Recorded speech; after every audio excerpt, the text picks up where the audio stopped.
Bueno, llegamos a la clase 8. El tema de esta clase y de la clase que viene es lo que era la termodinámica fuera de equilibrio antes de Jarzynski y Crookes. O sea, era un tema que había tenido un cierto desarrollo, fundamentalmente en los años 50 y 60, y que fundamentalmente se consideraba que estaba terminado. O sea, uno lee Landau Lifshitz o el de Groot Masur, que eran los dos libros típicos, y francamente, eh, bueno, eso era termodinámica fuera de equilibrio, no había mucho más que decir. Y de repente apareció Jarzynski con su identidad y eso cambió todo y gran parte es la motivación para este curso. La teoría clásica de termodinámica fuera de equilibrio también se puede pensar, se puede llamar la teoría de Onsager-Matchloop. La teoría de Onsager-Matchloop está contenida en dos papers, salidos en Physical Review, 1953, prácticamente uno al lado del otro, y fundamentalmente fueron la tesis doctoral de Stefan Matchloop, dirigida por Lars Onsager. En general se considera que las ideas eran las de Lars Onsager. Onsager es uno de los monstruos de la física del siglo XX, fue el que resolvió el problema del modelo de Ising en dos dimensiones. O sea, en general era el tipo que hacía las cuentas que no le salían a nadie, las hacía Lars Onsager. Y se ganó el premio Nobel de Química en 1961, o sea, unos años después. Matchloop tuvo una carrera distinguida, pero de ninguna forma la resonancia que había tenido su director de tesis. Siguió siendo un referente importante en temas de teoría cinética, sistemas fuera de equilibrio. Así que, bueno, después de esta introducción, arrancamos con la teoría de Onsager y Matchloop. Bueno, la idea es hacer una teoría puramente fenomenológica de cómo un sistema alcanza su estado de equilibrio. Nosotros habíamos visto que en realidad, cuando el sistema está en equilibrio, en realidad no está en un estado estacionario, está en un estado estacionario, pero no está en un estado estático. Está sujeto a fluctuaciones estadísticas, de tal manera que lo que se mantiene estacionario en el tiempo es la distribución de probabilidad de los distintos estados, pero el sistema está fluctuando permanentemente de un estado al otro, preservando la ley de distribución de probabilidad entre los distintos estados. Nosotros vamos a suponer que existe un potencial termodinámico A, de tal manera que la densidad de probabilidad de los distintos estados en equilibrio tiene una ley del tipo E a la menos A. O sea, para un sistema aislado, A sería menos la entropía. Para un sistema en contacto con un baño térmico, A va a ser la función de Messier, la energía libre dividida por KT, y así siguiendo. O sea, nosotros asumimos que para cualquier sistema va a existir un A, un potencial termodinámico, tal que la densidad de probabilidad en equilibrio está dada por E a la menos A. Y lo que queremos ver es cómo se llega, si yo arranco el sistema con una distribución de estados arbitrarias, cómo se genera esta distribución de E a la menos A.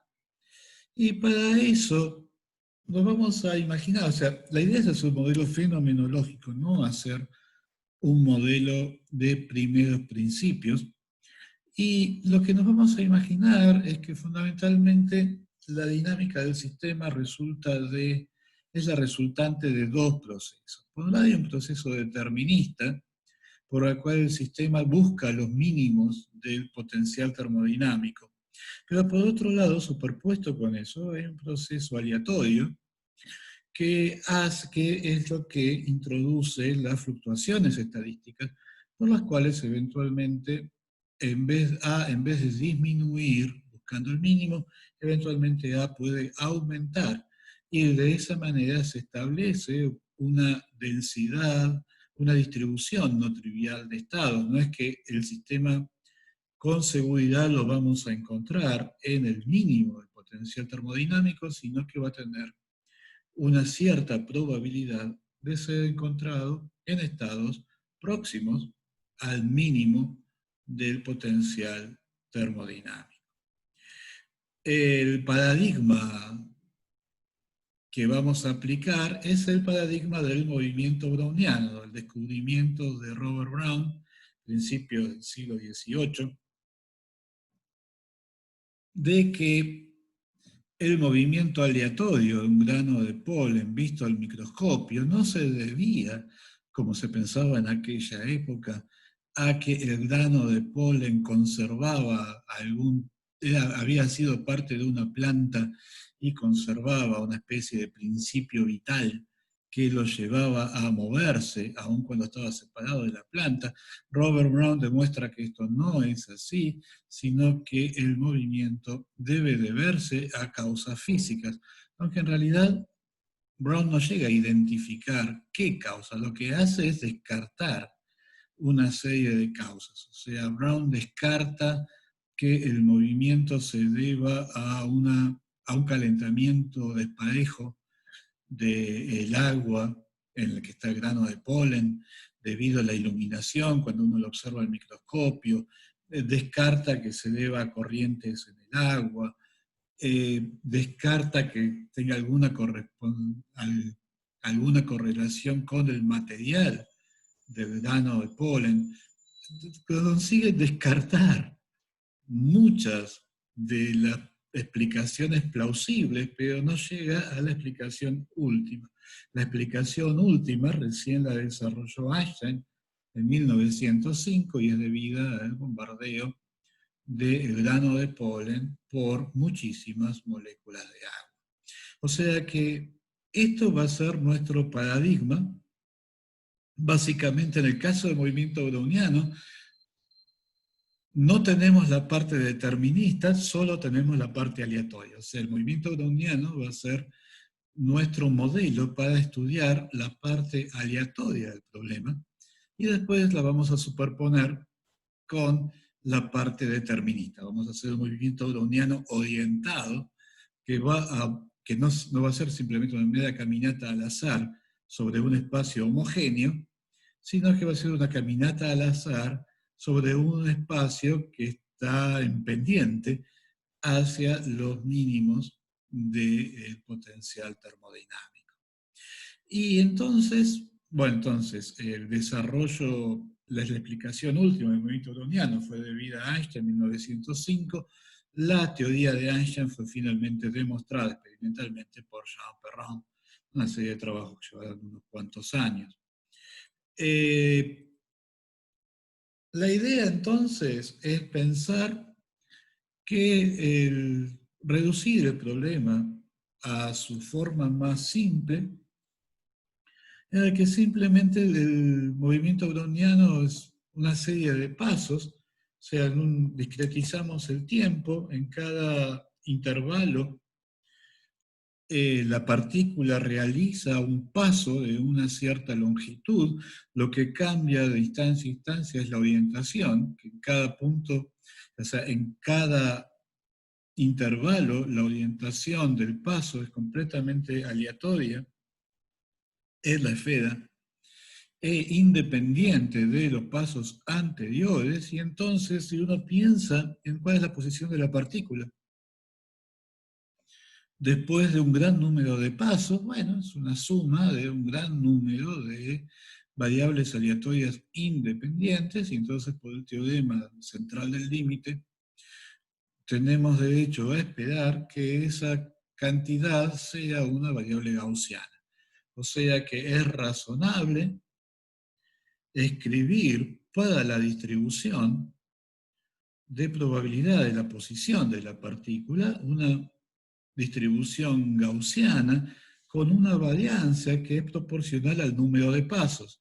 O sea, la varianza va a terminar siendo lineal en el tiempo, ya que el número de pasos es simplemente el tiempo transcurrido dividido la longitud de cada paso. O sea, con algún coeficiente que todavía no sabemos bien qué es, esperamos que la densidad de probabilidad para las posiciones de las partículas transcurrido un tiempo t obedezca la ley gaussiana de la ecuación 1, que se puede ver simplemente por sustitución, que es una solución de la ecuación de difusión con una condición inicial en t igual a 0 es la delta de Dirac. O sea, la propiedad de la gaussiana, cuando t tiende a 0 en la ecuación 1, puede demostrar matemáticamente que esto tiende a la delta de Dirac. Entonces, si en vez de empezar en 0, yo me fijo cuál es la posición en un instante t' y veo qué es lo que pasa después de t', veo que en realidad pasa exactamente lo mismo. Lo único que tengo que hacer es reemplazar, en vez de x, ahora es x menos la posición en x', en vez de t es t menos t'. Y lo que tiene de curioso esto es que la caminata al azar entre t' y t no recuerdo absolutamente nada de qué es lo que pasó antes de t'. Toda la información sobre qué pasó antes de t' queda resumida en cuál es la posición inicial en x'. O sea, una vez que yo digo dónde estaba la partícula en x', en t', no necesito saber nada de cómo llegó a estar en el punto x'. Entonces, un proceso aleatorio que tiene esta propiedad, o sea, que es como que se reinicia cada vez que si yo tomo el proceso a partir de un cierto instante t', no necesito saber qué fue lo que pasó antes de t'. El proceso se reinicia cada vez como si estuviera iniciándose desde cero. Un proceso estocástico que tiene esta propiedad se llama un proceso de Markov o markoviano. Entonces, la caminata al azar, el movimiento browniano, es el proceso de Markov por autonomasia. Podemos intentar describir una ecuación de movimiento para esta partícula. La partícula va a tener, típicamente, la partícula va a estar sometida al bombardeo irregular de las moléculas de agua, que vamos a llamar J de T, es una variable aleatoria, y por otro lado habrá algún tipo de fuerza viscosa que se opone al movimiento, entonces es x segunda más gamma x' es igual a j, o sea, gamma x' sería la parte determinista del bombardeo de las moléculas de agua. Si el grano del polen se está moviendo con una cierta velocidad, entonces cuando una partícula de una molécula de agua rebota oponiéndose a la velocidad, va a ejercer una fuerza que va a ser un poquito más grande que las que vienen corriendo de atrás, y eso entonces va a producir una resultante no nula. Cuando la partícula, en cambio, la partícula de polen está quieta, entonces el bombardeo de las moléculas de agua es isótropo, y por lo tanto se va a anular en valor medio. Pero va a tener una varianza alrededor de ese valor medio. O sea, se anula el bombardeo de las moléculas de agua, va a ser isótropo, pero en cada instante va a haber una resultante. Lo que pasa es que la resultante va a variar aleatoriamente en el tiempo y se va a anular en promedio. Entonces, gamma x punto va a ser la parte, va a ser el valor medio de la fuerza de las moléculas de agua sobre el grano de polen, que solamente es distinto de cero cuando yo rompo la isotropía, cuando hay una dirección privilegiada, que es la dirección de la velocidad del grano de polen. Y J va a describir las fluctuaciones con valor medio cero de la fuerza del grano de polen respecto de su valor medio. ¿Está bien? ¿Eso se entendió? Físicamente, básicamente todo lo que hay. Ahora, aún este modelo ya es demasiado complicado y entonces lo vamos a simplificar todavía más. Con una fuerza constante en una ecuación de este tipo, esta ecuación tiene una solución particular. Si J es constante, X punto igual a J sobre gamma es solución particular. Y la solución homogénea decae como E a la menos gamma T. Entonces, en tiempos grandes respecto de 1 sobre gamma, solo queda la solución particular y yo veo que la partícula se está moviendo con su velocidad límite.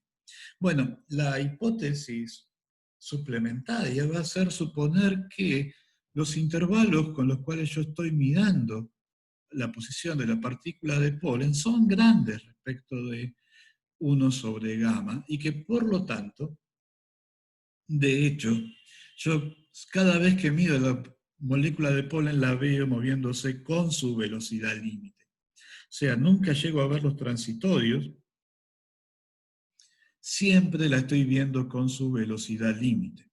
O sea, si estuviera hablando, ese es el motivo por el cual en la ley de Ohm uno dice que la corriente, o sea, esencialmente la velocidad de los electrones va como el campo eléctrico, no la aceleración de los electrones, la velocidad de los electrones va como el campo eléctrico.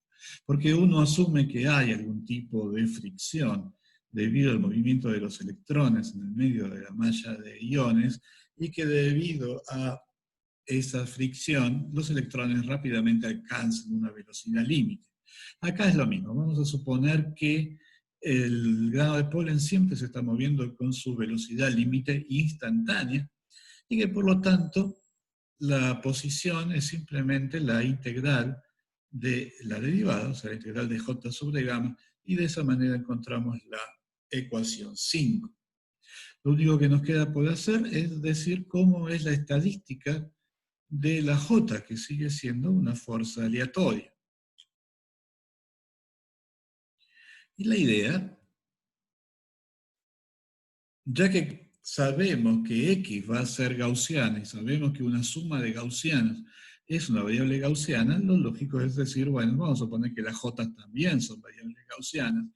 Y ahora, pero esto es una J de T, o sea, estoy pensando la J de T con T variando en un cierto intervalo como una gaussiana multivariada con un número infinito de componentes, eso no es algo que vaya a hacer que un físico se asuste, y por lo tanto eso explica que la X sea una variable gaussiana, y además lo único que necesito saber, asumimos como siempre que el valor medio de la J es igual a 0, para determinar completamente la densidad de la J, lo único que me falta saber es cuál es la matriz de covarianza. Una distribución gaussiana, aunque sea una gaussiana multivariada, aunque sea una gaussiana con un índice continuo, queda completamente determinada por su matriz de covarianza. La inversa, ahora esto va a ser un núcleo, porque son índices continuos.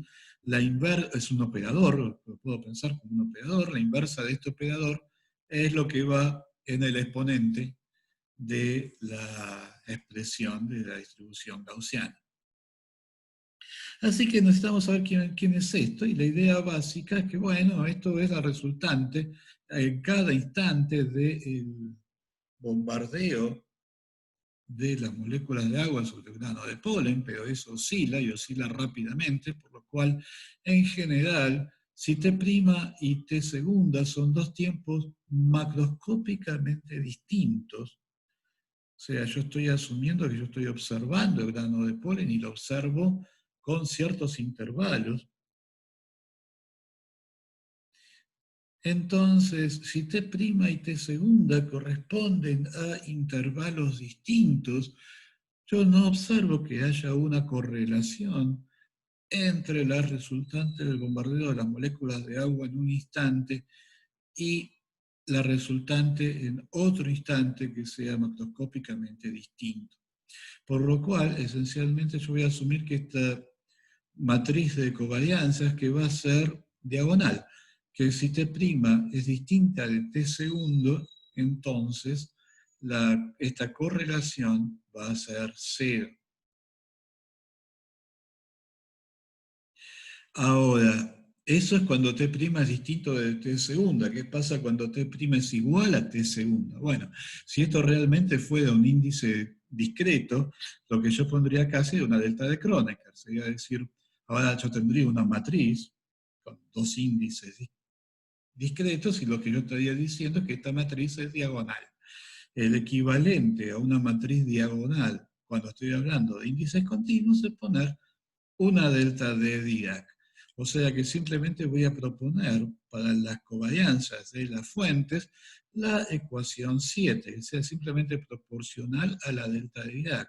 Y entonces reemplazando la ecuación 7 en la ecuación 6, donde usé el resultado que ya sabía de antes, que la varianza de la posición de la partícula es una función lineal del tiempo, con algún coeficiente d que no conozco, veo que reemplazando entonces la ecuación 7 con la ecuación 6, veo que el sigma cuadrado, la intensidad, si quieren, del ruido, tiene que ver con este coeficiente D y fundamentalmente tiene que ver con el coeficiente de viscosidad. Esta gama es el coeficiente del término de fuerza viscosa. O sea que encontramos lo que se conoce como un teorema de fluctuación-disipación, que es la relación que hay entre la constante sigma cuadrado, que determina la intensidad de las fluctuaciones, y la constante gamma, que es la que determina la intensidad de las pérdidas viscosas, relación mediada por esta constante D, que tiene que ver con el valor cuadrático medio de la posición. Así que con esto ya tenemos nuestro modelito de cómo es la fuerza aleatoria en el caso del movimiento browniano. ¿Está bien? ¿Se entendió todo esto?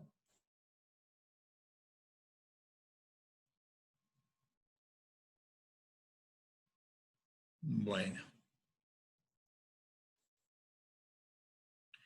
Bueno. Un proceso estocástico cuya correlación está dada por una delta, como esta fuerza J, se llama ruido blanco. Eso tiene que ver con lo que se llama el teorema de Khinchin, el teorema de Wiener-Khinchin.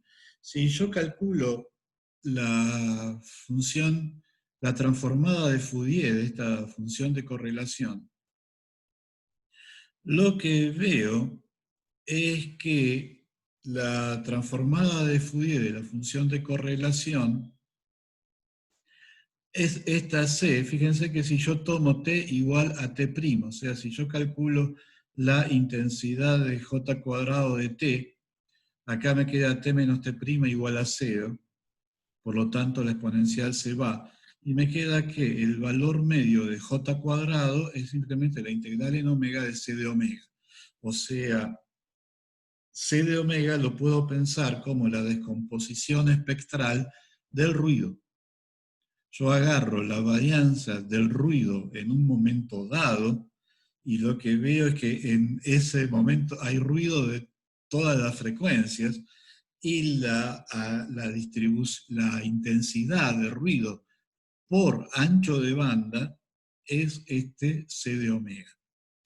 Ahora, esto vale, la única hipótesis para llegar a la ecuación 12 es que esta función de correlación J de T, J de T' solo es función de T menos T', o sea que el ruido es estadísticamente, el ruido es estacionario. Si yo cambio el origen del tiempo, no cambio la estadística del ruido. En el caso del ruido blanco, en el caso de que esta función de correlación sea una delta, bueno, precisamente es invariante frente a traslaciones en el tiempo, porque es la delta de t menos t', no es cualquier delta. Pero yo sé mucho más que eso, o sea, sé que es una delta, y entonces puedo calcular explícitamente esta transformada de Fourier. Bueno, efectivamente, la transformada de Fourier es una constante. O sea que en el caso en que la función de correlación del ruido sea una delta, la distribución de intensidad del ruido por ancho de banda es homogénea. Todas las frecuencias contribuyen con la misma intensidad. Y por eso se lo conoce como ruido blanco, ya que efectivamente el color blanco es lo que yo obtengo cuando mezclo todos los colores del espectro, todos con la misma intensidad. ¿Está bien? ¿Se entendió la definición de ruido blanco?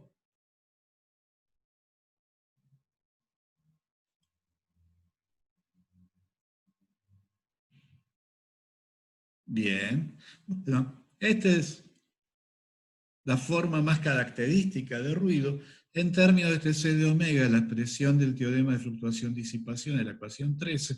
También se lo conoce como ruido de Johnson o ruido de Johnson-Nyquist, y es la forma más conspicua de ruido porque está presente en cualquier sistema que esté en equilibrio a una temperatura finita. Bueno, entonces, habíamos dicho que íbamos a hacer una teoría fenomenológica del comportamiento fuera de equilibrio de un sistema que iba a tener dos componentes. Una componente determinista, que iba a hacer que el sistema busque los mínimos del potencial termodinámico, y una componente aleatoria, que esencialmente iba a ser un ruido blanco superpuesto sobre la parte determinista. Entonces, lo que estuvimos viendo hasta ahora es la parte de ruido blanco. Ahora le vamos a meter la otra mitad. Además, vamos a suponer un sistema completamente general que está descrito por n variables xy. Estamos asumiendo que son variables continuas, no son variables discretas. Y nos vamos a tomar el trabajo de elegir estas variables de tal manera que cada una sea o par o impar frente a la inversión temporal. Lo cual no es una restricción, es simplemente es tomarse el trabajo de hacerlo. Porque si yo tengo una variable cualquiera x, x más su inverso temporal es una variable invariante frente a la inversión temporal. Y x menos su inverso temporal es una función impar frente a la inversión temporal. O sea que simplemente reemplazando el par x rulo por x más x rulo o x menos x rulo, yo simplemente hice un cambio de variable de tal manera que las nuevas variables tienen una ley de transformación definida frente a la inversión temporal. O sea que a mí me tiran la descripción del sistema y yo trabajando un poquito más encuentro una descripción en términos de variables que tienen propiedades bien definidas frente a la inversión temporal. Y como la inversión temporal es idempotente, esas propiedades solo pueden ser o que sea invariante, en cuyo caso Q sub i vale 0, o que sea impar frente a la inversión temporal, en cuyo caso Q sub i vale 1. Así que esto lo vamos a suponer, pero como les decía, no es una pérdida de generalidad, sino simplemente elegir bien las variables con las que vamos a describir el sistema. Lo que sí vamos a suponer sea una cosa que después lo vamos a hacer explícito, pero lo que está jugando es que estamos describiendo un sistema que obedece el principio del balance detallado.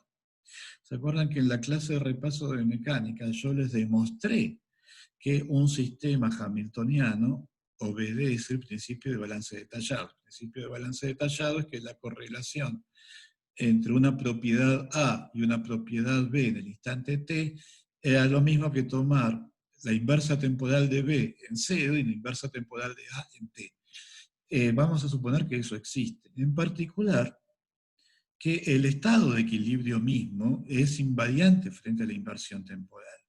Y para lograr eso, ya que el estado de equilibrio está descrito por los mínimos del potencial termodinámico, vamos a suponer que el potencial termodinámico es invariante frente a la inversión temporal. Y entonces, en estas variables que tienen propiedades de transformación bien definidas, eso quiere decir que el potencial termodinámico puede depender arbitrariamente de las variables que tienen Q sub i igual a 0, de las que son invariantes. Pero de las variables que son impares, el potencial termodinámico debe ser una función par. Y vamos a ver ejemplos. O sea, pedir que cada variable se transforme de una forma definida frente a la inversión temporal, eso es simplemente elegir bien las variables. Pedir que A sea invariante frente a la inversión temporal, eso sí restringe las posibles elecciones del potencial termodinámico. Por ejemplo, un sistema que vamos a acudir muchas veces como ejemplo, porque es extremadamente sencillo y sin embargo tiene una dinámica muy rica, es simplemente un circuito lineal. Circuito lineal que va a tener una fuente, una resistencia, una inductancia y un capacitor. Y las variables que describen el estado del sistema son la corriente y la carga en el capacitor. Entonces, la carga es par frente a la inversión temporal, la corriente es impar frente a la inversión temporal. El potencial termodinámico, vamos a suponer que todo esto está a una cierta temperatura, el potencial termodinámico es la energía libre del sistema, que es el trabajo dividido kT, que es el trabajo que tengo que hacer para tener una cierta carga en el capacitor y que esté circulando una cierta corriente. Entonces, básicamente es la energía del capacitor, la energía de la bobina y el trabajo realizado por la fuente. Hay que tener un poquito de cuidado con los signos, así que uno piensa bien cómo tiene que poner los signos y finalmente la conclusión es que la energía libre del sistema es la energía de la bobina, un medio de L por I cuadrado, la energía del capacitor, un medio de Q cuadrado sobre C, y la energía de la fuente, menos B por la carga. O sea, la fuente entrega la carga que está en el capacitor y realiza un trabajo menos BQ. Esto es la energía libre, el potencial termodinámico es la energía libre dividido kBT. Esto hay que pensarlo un poquito. Está tomado de Landau, así que tienen que meditar un poquito que efectivamente esto es el trabajo necesario para cargar el capacitor con una carga Q y mantener una corriente I sobre la bobina. Y fíjense que tal como esperábamos, la dependencia en Q podría ser cualquiera, porque Q es invariante frente a la inversión temporal. La dependencia respecto de I es cuadrática, o sea que efectivamente la energía libre es invariante frente a la inversión temporal, porque I cambia de signo, pero la energía libre solo depende de I cuadrado. El otro ejemplo, un sistema hamiltoniano. De vuelta, el hamiltoniano es la energía que yo tengo que hacer para que la partícula esté en un cierto punto Q, con energía potencial V de Q y energía cinética P cuadrado sobre 2M. La posición Q es par frente a la inversión temporal, el momento es impar, el hamiltoniano depende cuadráticamente de los momentos. Ahora sí, la dependencia respecto de Q puede ser cualquiera. De todas formas, el hamiltoniano es invariante frente a la inversión temporal y por lo tanto también lo es la energía libre, que es el hamiltoniano, o sea, la función de Massieu o potencial termodinámico, que es la energía libre o la energía seca, el sistema tiene entropía cero, dividido la temperatura. O sea que estos son los dos ejemplos que vamos a tomar como paradigmáticos. Y ahora tenemos que escribir las ecuaciones de movimiento fenomenológicas para este sistema. Como les decía, la hipótesis física fundamental que subyace la teoría de Onsager-Matrup es que vale el principio de balance detallado. O sea que en el equilibrio todos los procesos ocurren con la misma probabilidad en uno u otro sentido de la flecha del tiempo, lo cual es francamente notable, ¿no? O sea, nosotros estamos haciendo una teoría de llegada al equilibrio, o sea, claramente una teoría en que hay una flecha de tiempo definida. El futuro es cuando el sistema está en equilibrio. Y sin embargo estamos asumiendo una dinámica que es consistente con el principio de balance detallado, por el cual todos los procesos microscópicos pueden ocurrir en ambas direcciones del tiempo con la misma probabilidad. Y en particular, la expresión que nos interesa respecto de el principio de balance detallado, de todas las formas posibles de enunciarlo, la que nos interesa, es la que dice que estas dos correlaciones son iguales entre sí. O sea, tomar la correlación de una variable xj en t' con xy en t es lo mismo que tomar la inversa temporal de y en t', la inversa temporal de j en t. O sea, si yo intercalo t y t' y al mismo tiempo intercalo las x por sus inversas temporales, no pasa nada. Y como me tomé el trabajo de elegir las x para que tomar la inversa temporal sea o no hacer nada, o simplemente cambiar el signo, el resultado es que entonces intercambiar t y t' deja invariante esta función de correlación si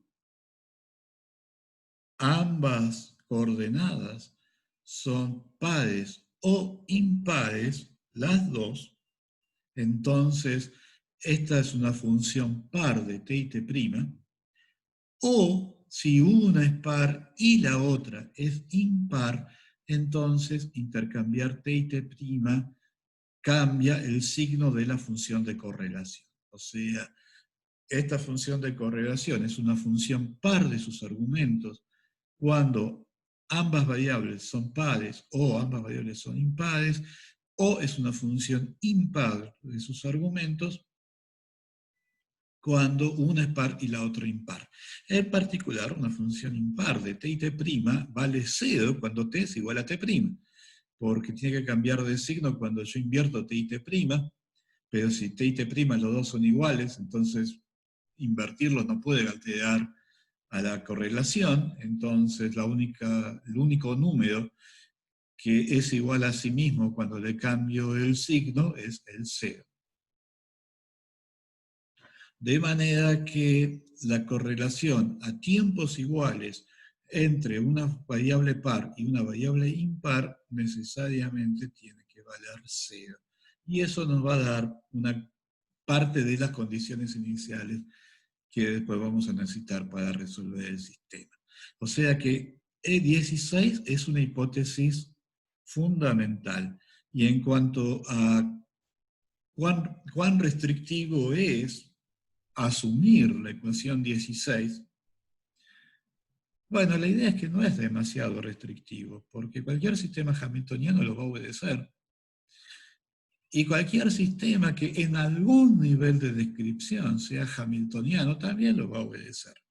O sea, lo que estamos diciendo es que, bueno, estamos haciendo una teoría fenomenológica de un sistema que en algún nivel de descripción admite una descripción fundamental que es invariante frente a la inversión temporal.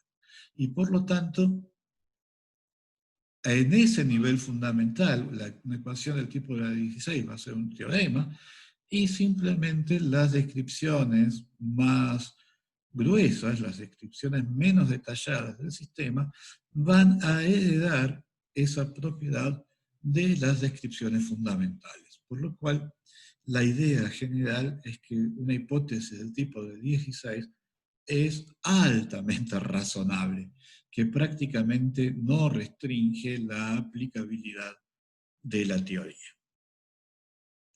¿Está bien? ¿Me están siguiendo hasta acá?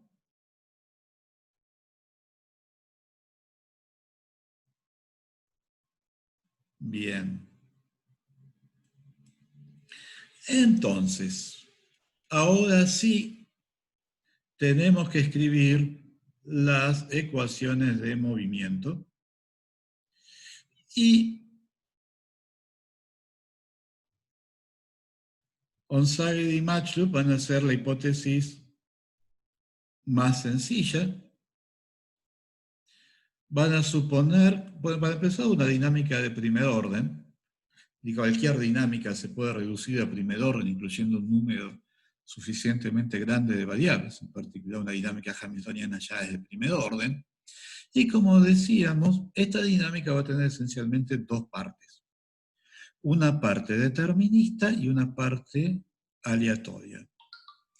La parte determinista simplemente va a ser un flujo, va a decir, bueno, en cada punto en el espacio de fases de este sistema, con el sistema hamiltoniano, estas coordenadas X pueden ser tantas posiciones como momentos, o sea que en realidad el espacio de estas coordenadas X es el espacio de fases del sistema, no es el espacio de configuración. Entonces, en cada punto del espacio de fases, la velocidad del punto va a estar apuntando a el mínimo más próximo del potencial termodinámico. Entonces, básicamente, el punto, el sistema va a mirar hacia dónde va el gradiente del potencial termodinámico en el punto en el que está y va a ir para el otro lado. El menos, entonces, me está indicando que va a ir en contra del gradiente. El gradiente siempre apunta hacia donde la función sube, el sistema se quiere mover hacia donde la función baja. Pero como yo tengo varias variables, me voy a dar la libertad de no suponer simplemente que la velocidad es proporcional al gradiente. Me voy a dar la libertad, para lograr una teoría más general, de intercalar una matriz gamma. O sea, básicamente lo que 17 me está diciendo es que si yo ya estoy en un mínimo, si la derivada de a de xj es 0, entonces me quedo en el mínimo. Cuando esta derivada es 0, x punto también vale 0. Me está diciendo que desde el punto de vista de esto, que no es todo el sistema, ¿no? Esto es solamente la parte determinista del sistema. Entonces me está diciendo que desde el punto de vista de la parte determinista de la dinámica, los mínimos del potencial termodinámico van a ser equilibrios estables. Para garantizar la estabilidad, yo le voy a pedir a esta matriz gamma que sea una matriz definida positiva.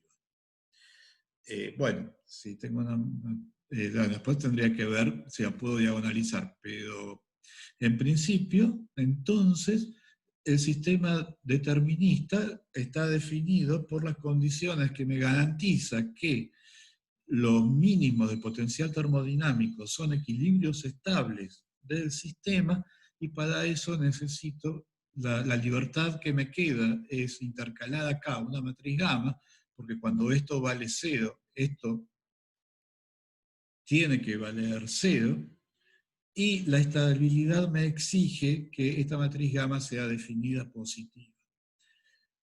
Podría pasar que los coeficientes de esta matriz gamma sean función también de las X.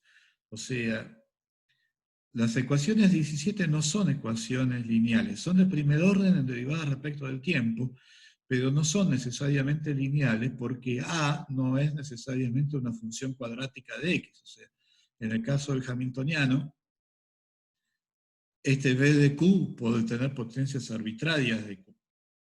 Y esas potencias van a volver a aparecer acá.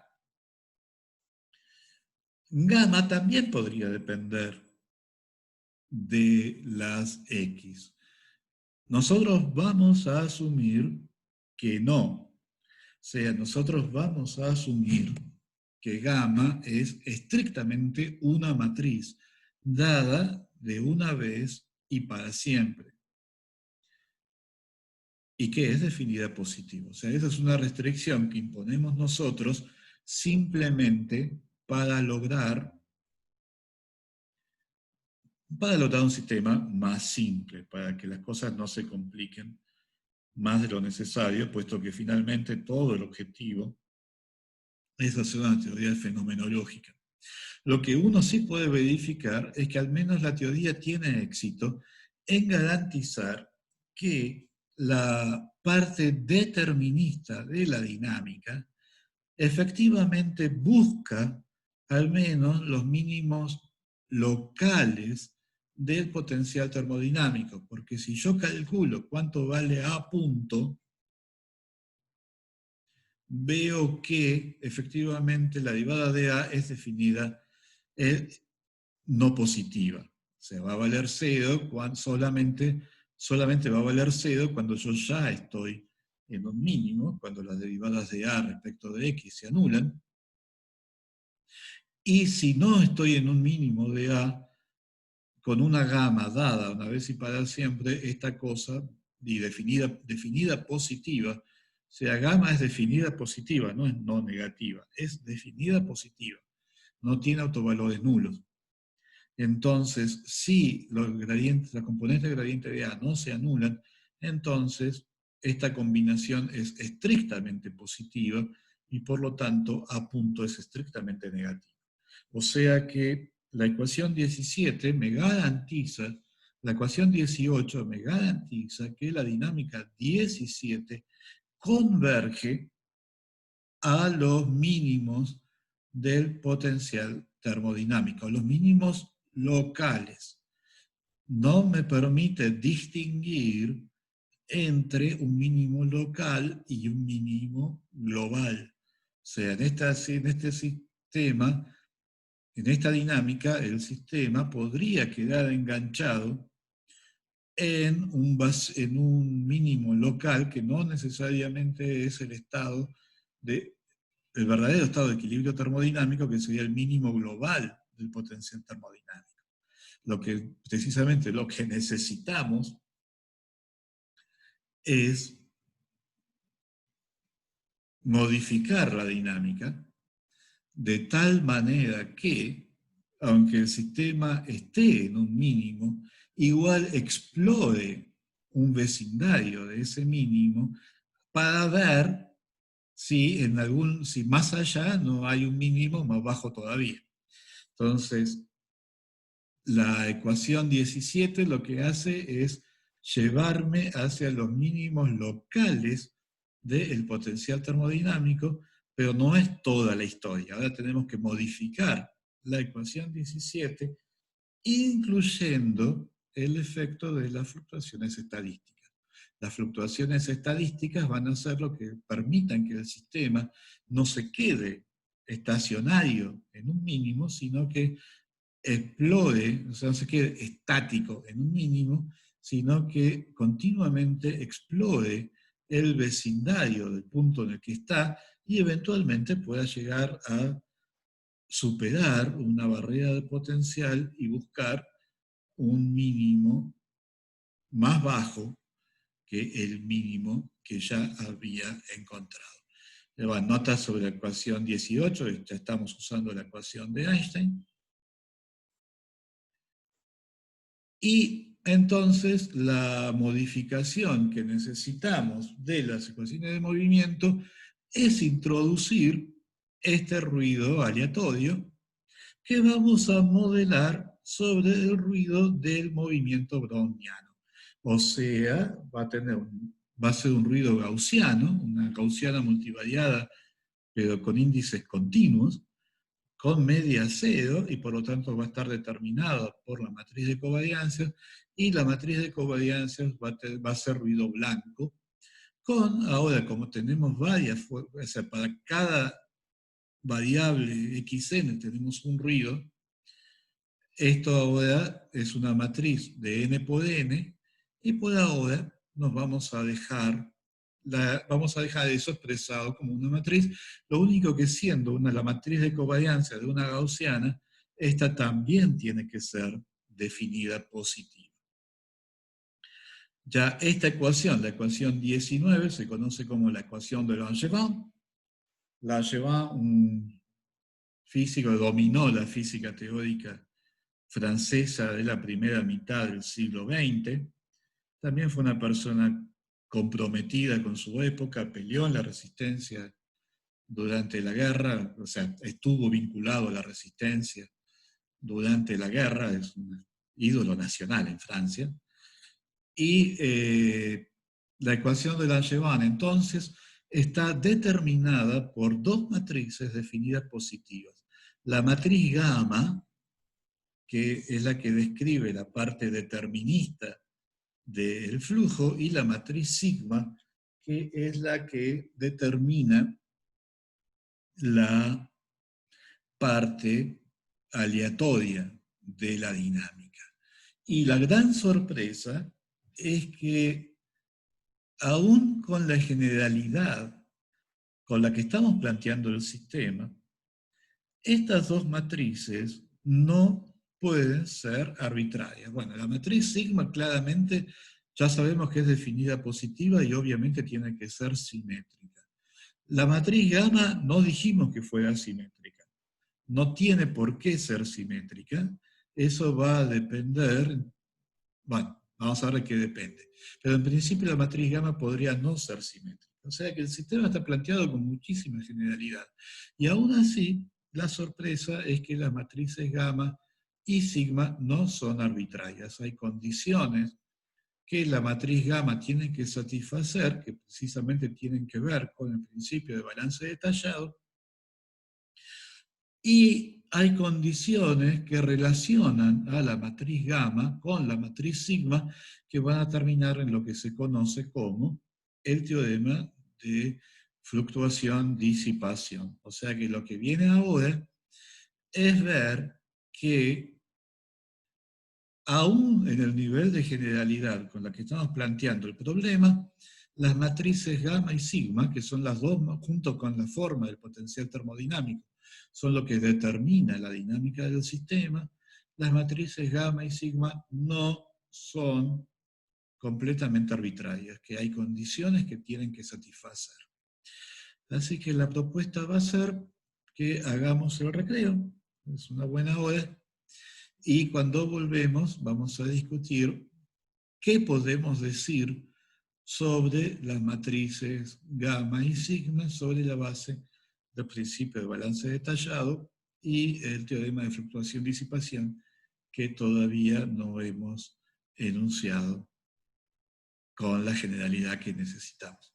Así que, ¿les parece bien? ¿Seguimos en 15 minutos? Bueno, nos vemos en 15 entonces.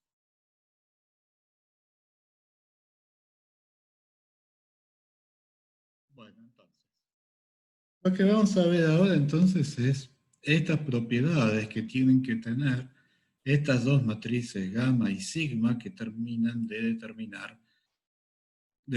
definir el tipo de sistema. Después está la aplicación a sistemas concretos. Lo primero que vemos es que si tomamos el valor medio de la ecuación de movimiento, bueno, el valor medio de la fuente aleatoria es 0, por lo cual solamente queda esto. Ahora, esto no es, en general, esto no es una ecuación de movimiento para el valor medio de x, porque en principio esto podría ser una función no lineal de las x, entonces no está claro que esto yo lo puedo escribir como una función solo del valor medio de x. Sí lo puedo hacer cuando el potencial termodinámico es una función cuadrática y en general, si estoy en un entorno de un punto de equilibrio, bueno, lo puedo aproximar, puedo hacer la aproximación de pequeñas oscilaciones y aproximará por una función cuadrática. En general no. Pero cuando A es cuadrática, entonces esta derivada es lineal, entonces sí es cierto que el valor medio de la derivada es la derivada calculada en el valor medio de x, y entonces obtengo una ecuación una ecuación de evolución para los valores medios, donde está la vieja matriz gamma que ya teníamos y aparece una nueva matriz que tiene que ver con entonces las derivadas segundas del potencial termodinámico en su mínimo. Como la distribución de probabilidades, perdón, la distribución de probabilidades va como E a la menos A. Lo que estoy diciendo con la ecuación 21 es que las fluctuaciones estadísticas en un entorno al punto de equilibrio son variables, son una gaussiana multicorrelada, ¿no? Porque E a la menos A es E a la menos una forma cuadrática en las X. Y entonces la inversa de la matriz C son las covarianzas de las X y XJ. O sea que eso es el sentido físico de las Cs. La inversa de las Cs son las covarianzas de las fluctuaciones estadísticas bajo la aproximación de pequeñas oscilaciones alrededor de un punto de equilibrio. Entonces, en el caso en que el potencial termodinámico es cuadrático, efectivamente puedo escribir una dinámica para la regresión de los valores medios. Esto se lee como que si yo hago una desviación macroscópica del sistema respecto de su estado de equilibrio y veo cómo evolucionan los valores medios de las variables cuando el sistema retorna a su estado de equilibrio, entonces esa evolución, la regresión de una fluctuación macroscópica, va a seguir la dinámica dada por la ecuación 22.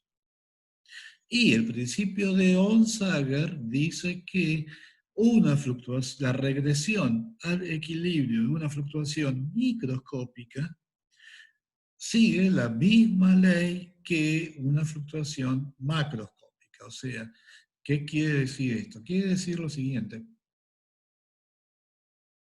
Supongamos que yo agarro ahora la ecuación de movimiento, ¿no? la 19, multiplico, acá hay una t, ¿no? Es x punto de t, esto evaluado en t, el ruido evaluado en t. Multiplico todo esto por x en 0, xj en 0, y tomo valor de expectación. Acá tomo valor de expectación, acá tomo valor de expectación, acá me queda la covarianza de el ruido en el instante t con la posición en el instante 0. Pero yo estoy hablando de un proceso markoviano que no tiene memoria. O sea, el ruido en el instante t solo ve lo que está pasando en el instante t, no le importa lo que pasó en el instante 0.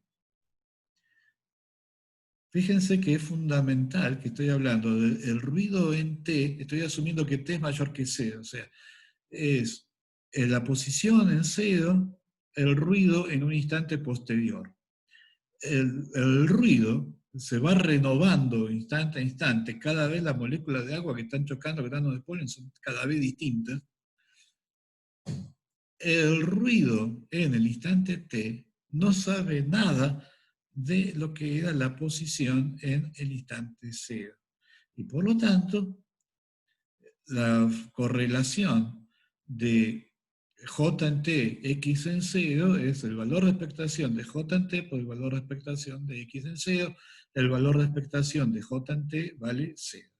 Tercer término, acá tengo que tomar el valor medio, acá tengo que tomar el valor medio, acá el valor medio me da idénticamente 0.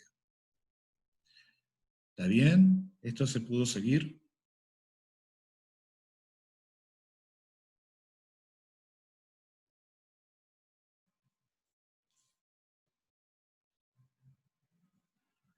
¿Se entendió?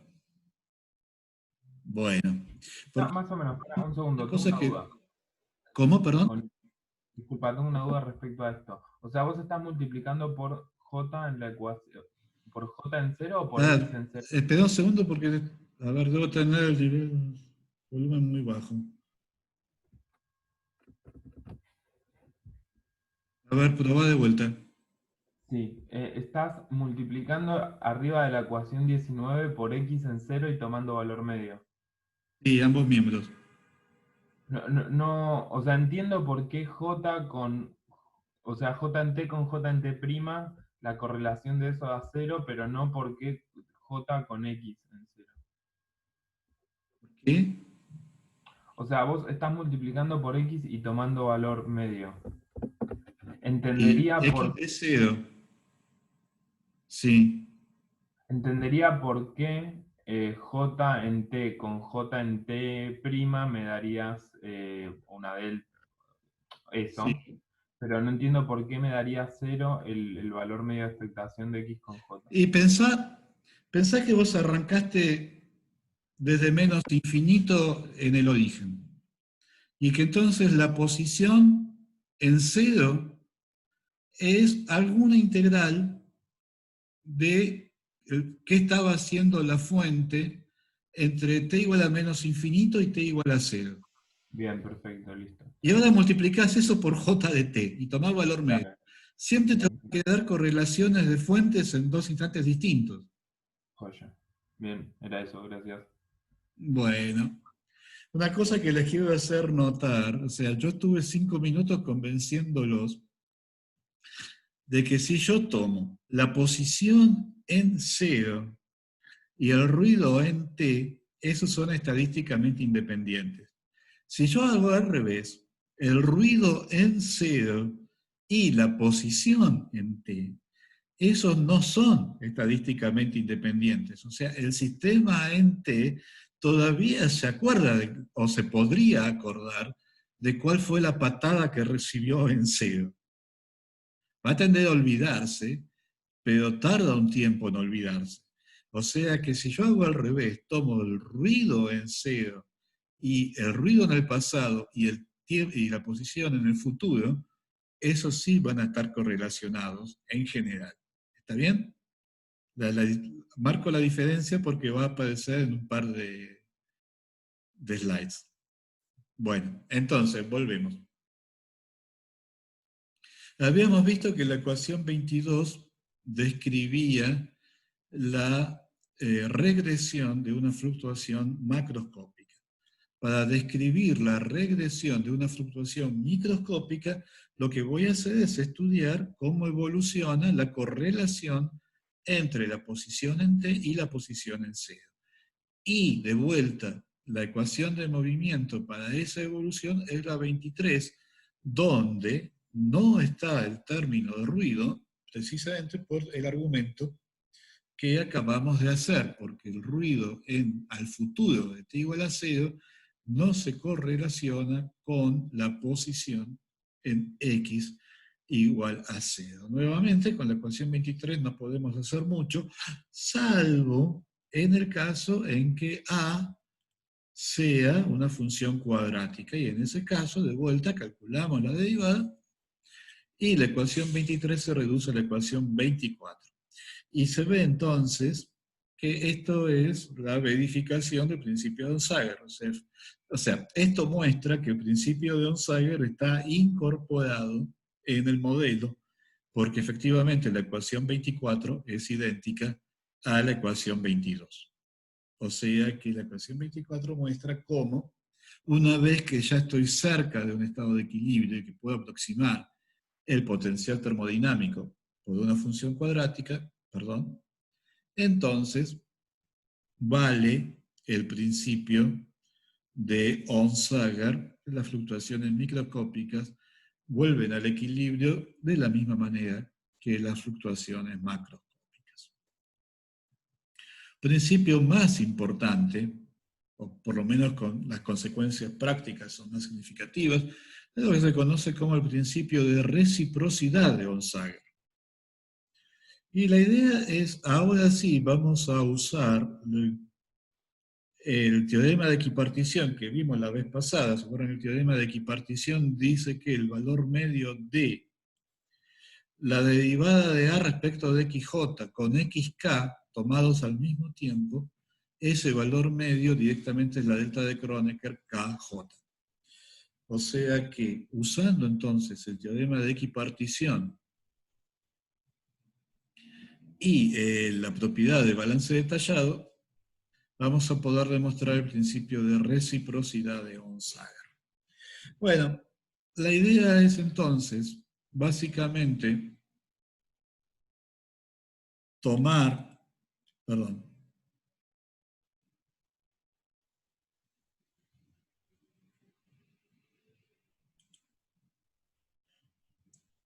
en la ecuación 23, tomar el límite cuando t tiende a 0, o sea, cuando t tiende a 0 por arriba. La ecuación 23 está asumiendo que t es estrictamente mayor que 0. Eso fue lo que nos permitió tirar el término de ruido. Pero no dijo mayor que 0, pero no por cuánto. Bueno, ahora vamos a tomar el límite cuando t es epsilon y tiende a 0 por arriba. En ese caso, efectivamente, aun cuando a no fuera cuadrática, acá estoy tomando la derivada y x ambas en t igual a 0, porque esta correlación es continua. Por lo tanto, puedo usar el teorema de equipartición. Esto es una delta, desaparece entonces este valor medio y me queda solamente una gamma. Me va a quedar la gamma y L. Y acá, bueno, me queda este valor límite. Y eso es la ecuación 25. De un lado me queda solamente la gamma, del otro lado me queda este límite que no sé cuánto vale. Pero por el principio de balance detallado, yo sé que, bueno, o sea, puedo hacer lo mismo invirtiendo los índices. Acá lo único que cambié fue donde decía I puse L, donde decía I puse L, donde decía L puse I, donde decía L puse I, o sea, no cambié absolutamente nada, solo cambié la notación. Pero el principio de balance detallado me dice que hay una correlación entre estas dos cosas. Porque yo puedo pasar de acá a acá usando la propiedad de cambiar a x por su inversa temporal y a xy por su inversa temporal y de vuelta cambiando el orden. Y por lo tanto, al cambiar xl de 0 por su inversa temporal, puede ser que me cambie el signo o no.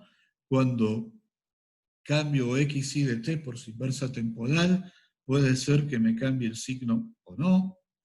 O sea que o no tengo ningún cambio de signo y entonces no pasa nada. O tengo dos cambios de signo y entonces no pasa nada. O tengo un cambio de signo y entonces me cambia el signo. Por lo tanto, me queda el principio de reciprocidad de Onsager, que es que esta matriz gamma, de la cual hasta ahora lo único que sabía es que era definida positiva, además, cuando los índices I y L corresponden a dos variables que son pares frente a la inversión temporal o que ambas son impares frente a la inversión temporal, entonces gamma IL es igual a gamma LI. Y si en cambio es el elemento de la matriz que conecta una variable par con una variable impar, entonces el elemento de matriz tiene que ser impar. O sea que es una restricción que demuestra ser muy fuerte acerca de quién puede ser la matriz gamma. Y esto es extremadamente importante porque le da al modelo valor predictivo. O sea, si yo de alguna forma consigo medir el elemento 2, 3, el principio de reciprocidad de Onsager me dice cuánto vale el elemento 3, 2. Por ejemplo, una aplicación clásica, no muy elemental, de todo esto es en termoelectricidad. Cuando yo tengo una termocupla, si yo pongo una diferencia, tengo dos metales con una junta entre dos metales. Si yo hago una diferencia de temperatura entre los dos metales, veo que aparece una diferencia, que aparece una corriente, hay una diferencia de potencial. El principio de reciprocidad de Onsager me dice entonces que si yo hago pasar una corriente, tiene que aparecer una diferencia de temperaturas. Uno de los dos metales se tiene que calentar más que el otro. Ambos se van a calentar por efecto Joule, pero uno de los dos se calienta más. Y eso es una predicción basada en el principio de reciprocidad de Onsager. El efecto Seebeck es lo mismo que el efecto Peltier. Y ambos efectos obviamente han conocido desde hacía más de 100 años. Se había visto experimentalmente que había una relación entre el coeficiente que da la corriente en términos de la diferencia de temperatura y el coeficiente que da el calentamiento adicional en función de la corriente. Se veía que estaban cuantitativamente relacionados. El principio de reciprocidad de Onsager demuestra por qué tienen que estar cuantitativamente relacionados, porque todo viene del principio de balance detallado. O sea, el principio de reciprocidad de Onsager es fundamentalmente lo que le ganó el premio Nobel a Onsager. Es fundamental por lo que agrega en términos de valor de poder predictivo, porque predice cosas como, por ejemplo, que si uno observa el efecto Peltier, entonces tiene que haber un efecto Seebeck. ¿Está bien? Ahora les voy a dar un par de ejemplos más, ¿eh? No se preocupen, van a ser más simples que el efecto de termoelectricidad. ¿Pero está bien? ¿Se entendió el principio de reciprocidad?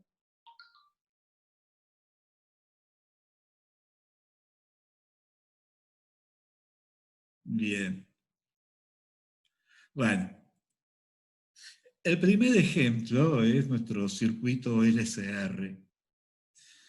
¿Se acuerdan que ya habíamos visto cuánto valía el potencial termodinámico en este caso? No, simplemente la energía del sistema, la energía, la inductancia, la energía en, en el capacitor, el trabajo realizado por la fuente, todo dividido por kBt. Entonces lo que yo tengo que hacer es calcular las derivadas de esto respecto de I respecto de Q, meto estas derivadas acá, la multiplico por una matriz gamma que todavía no sé quién es, le agrego el ruido aleatorio y voy a tener la teoría de Onsager-Matchloop. Como todavía no exige nada acerca del ruido, por ahora no lo voy a agregar, voy a trabajar solamente con la dinámica de los valores medios. Entonces, la derivada respecto de Q me va a dar esto. Creo que hay un typo en el libro. Las 28 son las fórmulas correctas. La derivada respecto de I me da, o sea, la derivada respecto de Q me da este corchete dividido KT, la derivada respecto de I me da LI respecto de KT, y acá tengo el elemento 1, 1 de la matriz, el 1, 2, el 2, 1, por ahora lo dejé independiente, y el 2, 2. Como este elemento, fíjense que me vincula Q con la corriente. Q es par frente a la inversión temporal, la corriente es impar, por lo tanto, obviamente, el principio de Onsager no me dice nada acerca de gamma 1,1 y de gamma 2,2, pero me dice que gamma 2,1 tiene que ser menos gamma 1,2, porque el Q es par e I es impar. Bueno, si esto fuera lo único que sé acerca del sistema, bueno, está bien, tenía 4 coeficientes indeterminados, el principio de reciprocidad de Onsager me dio 1, bueno, algo gané.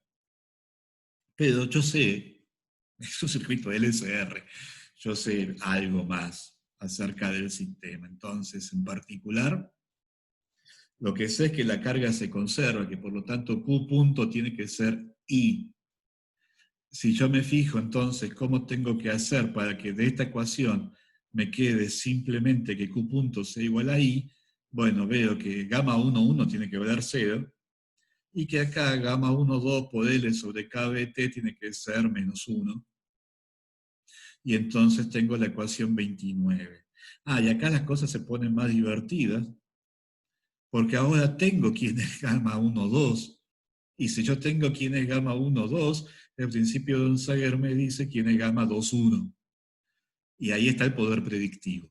Entonces la ecuación para I, ya sé quién es el gamma 2,1, eso me va a dar este término. Me queda el gamma 2,2 que todavía no sé quién es. Esta es la ecuación para I ya multiplicada por L para que quede más parecida a la ecuación que uno está acostumbrado a ver en física 3. Y fíjense que esto ya quedó en posición, este y este ya están en posición, y bueno, este corchete tiene que ser la resistencia. O sea, esto no es una predicción, es un cambio de notación. Simplemente defino gamma 2,2 para que este corchete sea igual a R, y claramente lo que hice fue deducir, a partir de la termodinámica fuera de equilibrio, deducir la ecuación del circuito que uno deduce de la ley de Kirchhoff en física 3. ¿Está bien?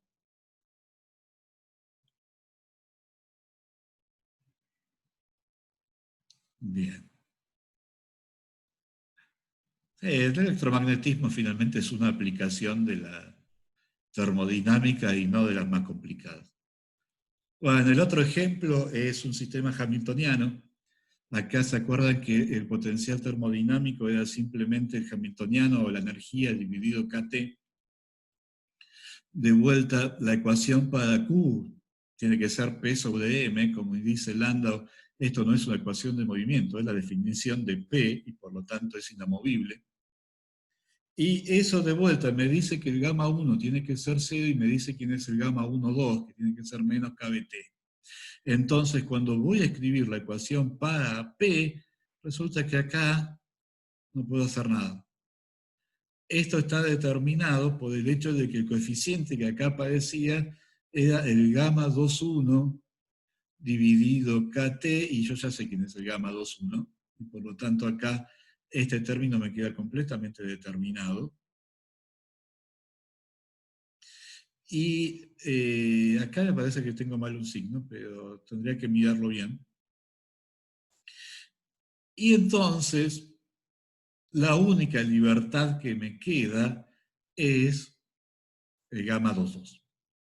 Si pongo gamma 2,2 igual a 0, bueno, estoy de vuelta en física 1.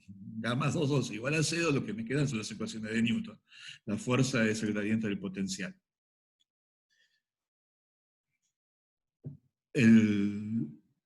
Si gamma 2,2 no es 0, lo que está pasando es que le estoy introduciendo una fuerza viscosa al problema. O sea, gamma 2,2 lo que me está determinando es la viscosidad del medio. Lo que me está diciendo el principio de reciprocidad de Onsager es que esa es la única deformación de una dinámica hamiltoniana que es consistente con la termodinámica fuera de equilibrio. O sea, la única deformación de una dinámica hamiltoniana que es consistente con el principio de balance detallado, es agregar una fuerza viscosa dependiente de la velocidad a las ecuaciones de Hamilton. Y eso es todo lo que puedo hacer. ¿Está bien? ¿Se entendió?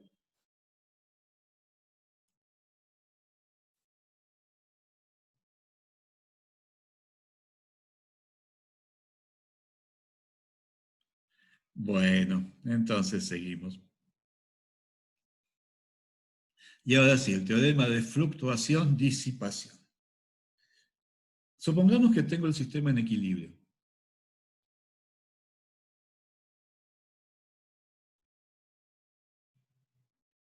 Entonces, las propiedades estadísticas del sistema son independientes del tiempo. O sea, xi de t con xj en t' va a ser función de t menos t', no va a ser función de los valores absolutos de t y de t'.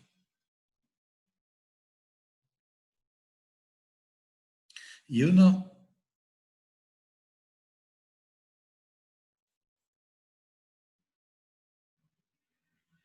automáticamente se da cuenta que hay algo que no funciona,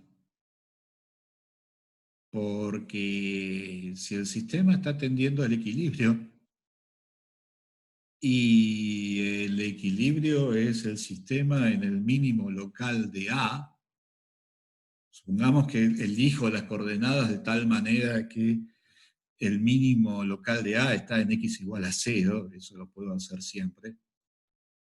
Bueno, xy de t tiende a 0, xj de t tiende a 0, este bicho tiende a 0.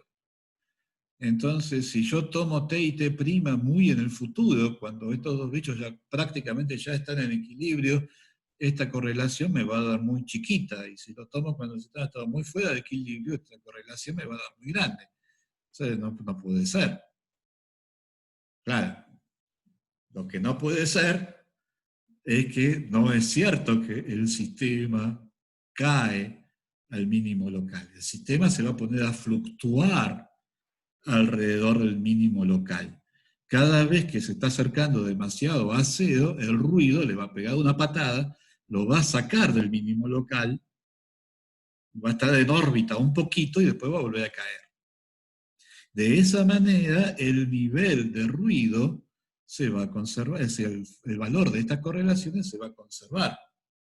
Pero entonces yo tengo dos procesos, ¿no? Por un lado tengo la fuerza disipativa, esta gama que tiende a arrastrarme al mínimo local, y por el otro lado las patadas que me da el ruido aleatorio que tienden a alejarme del ruido local. Ahora, estadísticamente yo me mantengo en equilibrio, o sea, no gana ni uno ni otro. Y por eso tiene que haber alguna relación entre la intensidad de la disipación y la intensidad del ruido. Porque si yo tuviera ruido sin la disipación,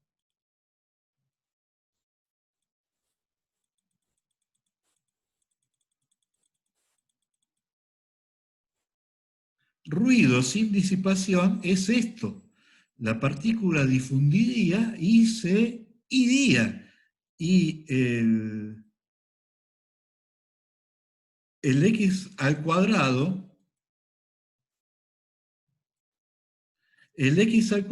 no se mantendría estacionario, crecería con el tiempo. O sea, acá las correlaciones no son estacionarias, son cada vez más grandes, porque el ruido le gana a la disipación. Viceversa, si la disipación le ganara al ruido, estaría en la posición que describí antes. El sistema caería al mínimo, al 0, al origen, que dijimos que era el mínimo local, y entonces yo cada vez tendría, estas correlaciones serían cada vez más chicas. O sea que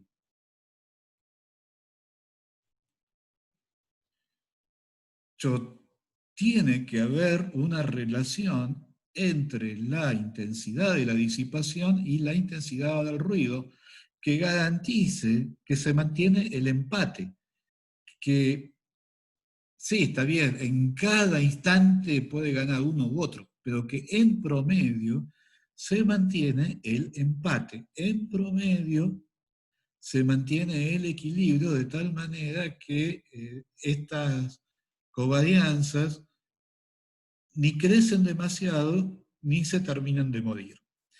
Eso, la expresión cuantitativa de lo que acabo de decir, es el teorema de fluctuación-disipación. Si estoy en equilibrio, tiene que haber alguna relación entre el ruido y la disipación en el sistema. Si no tengo esa relación, lo que eso no quiere decir que sea imposible no tener esa relación. Lo que dice es que si no tengo esa relación, entonces no estoy en equilibrio. Si tengo disipación pero no tengo ruido, puede ser. No estoy en equilibrio. Si tengo ruido pero no tengo disipación, sí, puede ser, pero no estoy en equilibrio. Si estoy en equilibrio, mi ruido y mi disipación están perfectamente sintonizados para compensarse en promedio a lo largo del tiempo. ¿Está bien? ¿Se entendió? Esa es la versión cualitativa, ahora vamos a ver las cuentas. ¿Pero se entendió la versión cualitativa?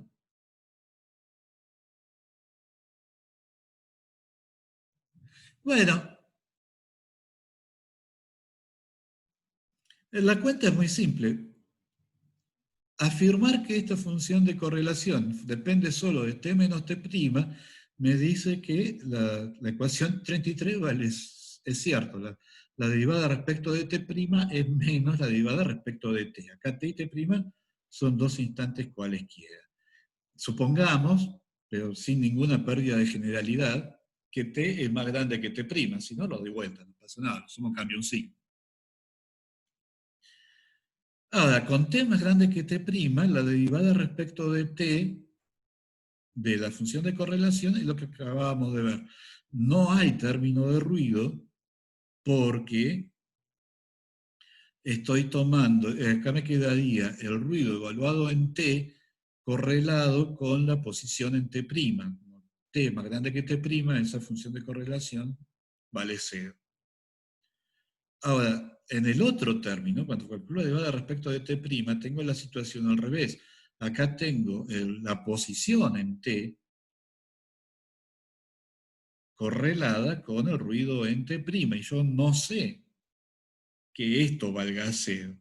O sea que cuando voy a sumar, la suma me tiene que dar 0. Tengo este término, y este término que todavía no sé cuánto vale. Ahora lo que voy a tener que hacer es trabajar un poquito más este término para llevarlo a a una expresión más manejable. Y acá lo que va a entrar a jugar son las formulitas para calcular valores de expectación de variables gaussianas que vimos en la primera clase. O sea, aunque ustedes no lo crean, casi todas las cosas que yo les estoy contando, tengo un motivo para contárselas, porque son todas cosas que vamos a necesitar en algún momento. En este momento necesitamos los trucos que aprendimos para calcular valores de expectación de variables gaussianas que vimos en la primera clase. Básicamente necesitamos lo que se llama la fórmula de Novikov, que permite expresar esta función de correlación en términos de la variable, la matriz sigma, que es la matriz que aparece en las covariancias del ruido, y el propagador, que precisamente es la memoria que tiene el sistema en t respecto de la patada que recibió en t'. Si yo modifico un poquito la patada, la posición en t también va a ser un poquito distinta. Y el propagador lo que mide entonces es esa memoria, la memoria de la posición en t respecto del ruido en t'. Y ahora entonces que tengo una expresión razonable para esto, Fíjense que yo puedo calcular una ecuación de movimiento para G, o sea, como G es una derivada variacional de la posición respecto del ruido, lo que hago es agarrar la ecuación de Langevin y derivo variacionalmente cada uno de los términos respecto del ruido. Y entonces, perdón,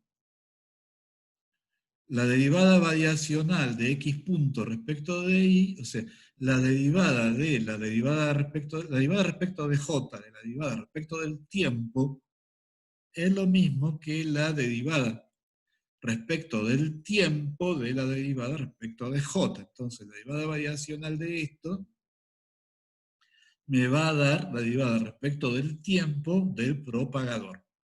Acá uso la regla de la cadena, y acá directamente la derivada variacional de ji de t respecto de jj de t' es, por definición, la delta de Kronecker y j, la delta de Dirac tt'. Entonces, derivando variacionalmente cada término de la ecuación para x punto, yo obtengo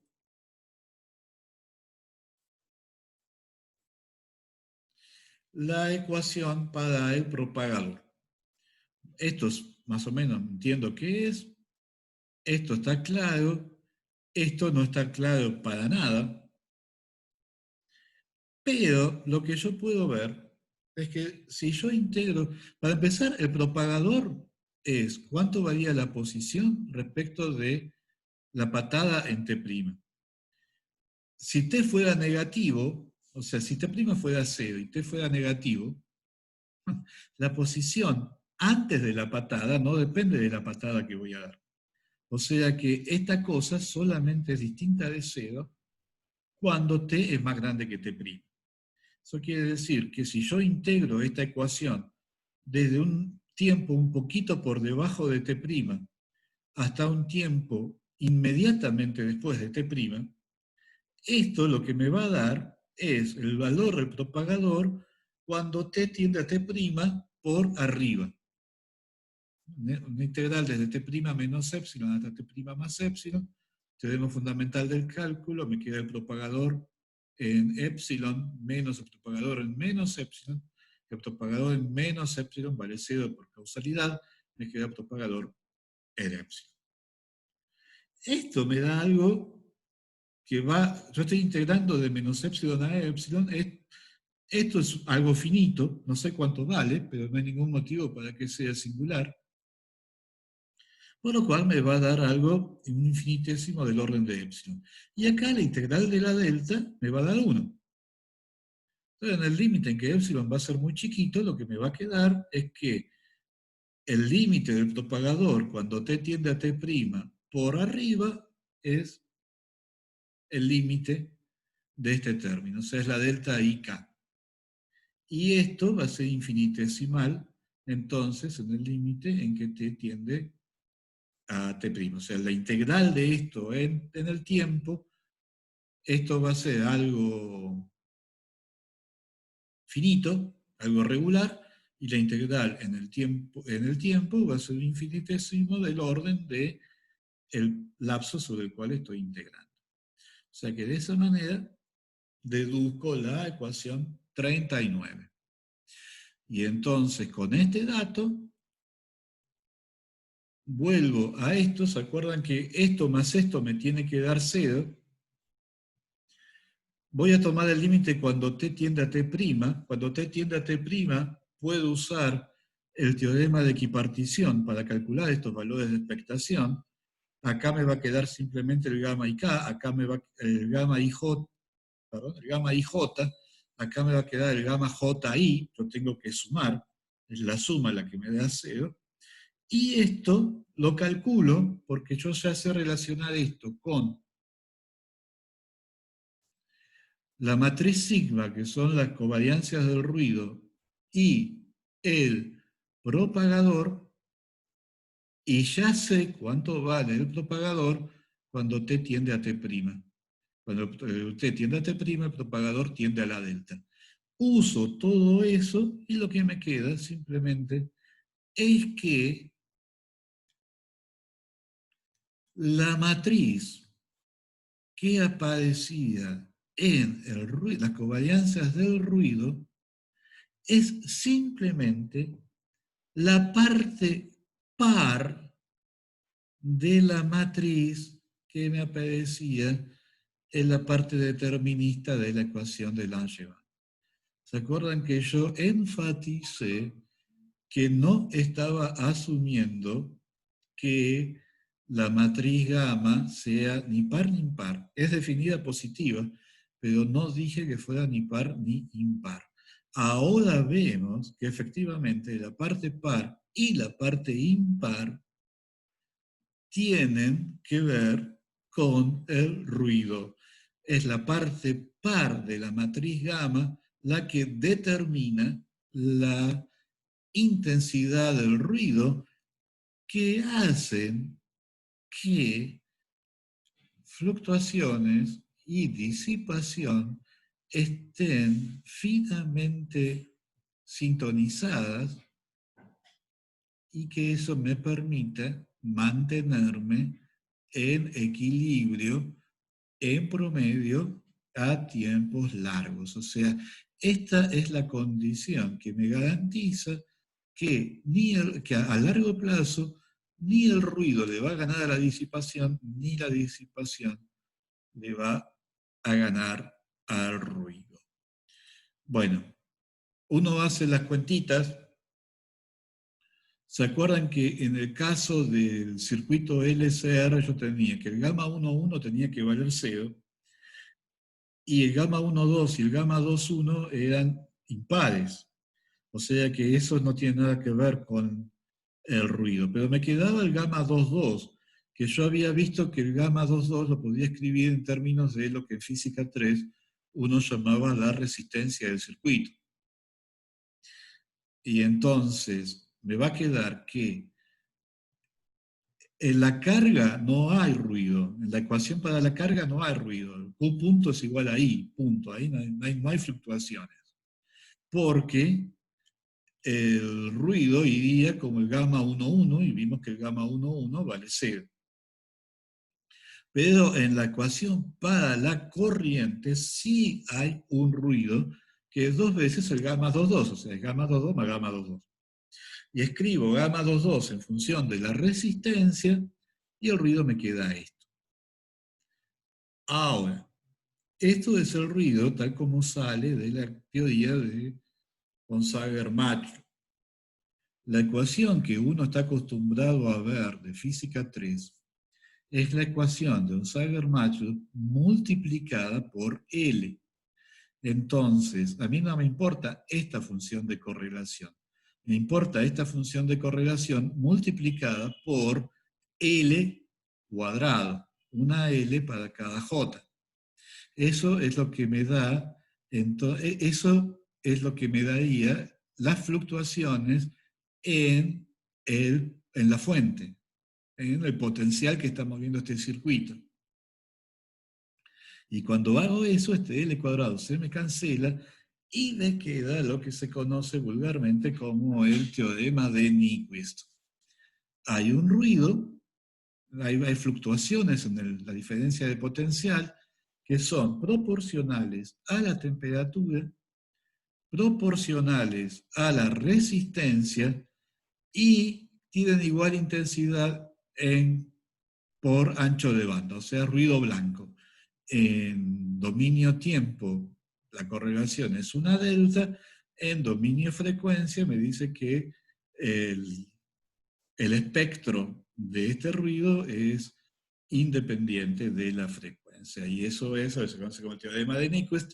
Nyquist no era físico, era un ingeniero de comunicaciones, trabajaba en AT&T y fue responsable de gran parte del mundo que nos rodea. O sea, una parte muy importante de la tecnología que conocemos es debida a desarrollos originados por este señor. Esta es la versión clásica del teorema de Nyquist. KBT es precisamente, KBT aparece acá porque es el valor medio de x al cuadrado para un oscilador clásico. ¿Sí? Hay una versión cuántica en la que yo acá lo que tengo que poner es el valor medio de x al cuadrado para un oscilador cuántico, y entonces tengo que, por un lado tengo las fluctuaciones del punto cero, y por el otro lado tengo que usar la distribución de Bose-Einstein para las excitaciones térmicas de un bosón, en vez de la distribución de Maxwell-Boltzmann.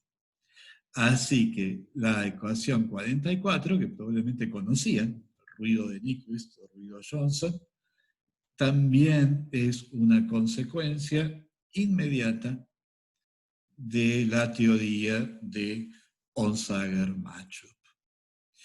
Y bueno, y hay otras propiedades que tienen que ver con los propagadores, cuál es la relación entre este propagador, que es el propagador causal de la teoría, cómo se relaciona con este propagador. Ven que no pueden ser el mismo, porque este es una función par de t y t', mientras que este no. Este es distinto de cero cuando t más grande que t'.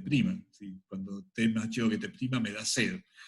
O sea que claramente este propagador no puede ser el mismo que este, pero hay una relación entre los dos que también se conoce lamentablemente con el nombre de teorema de fluctuación-disipación. O sea, cuando uno lee teorema de fluctuación-disipación, puede ser el que yo les acabo de mostrar, teorema de Nyquist, o puede ser el otro, el teorema que dice cuál es la relación entre las covarianzas y el propagador causal. Y otras propiedades que se deducen de la teoría de Onsager-Machup que nosotros vamos a develar el martes. Así que, si no hay preguntas, comentarios.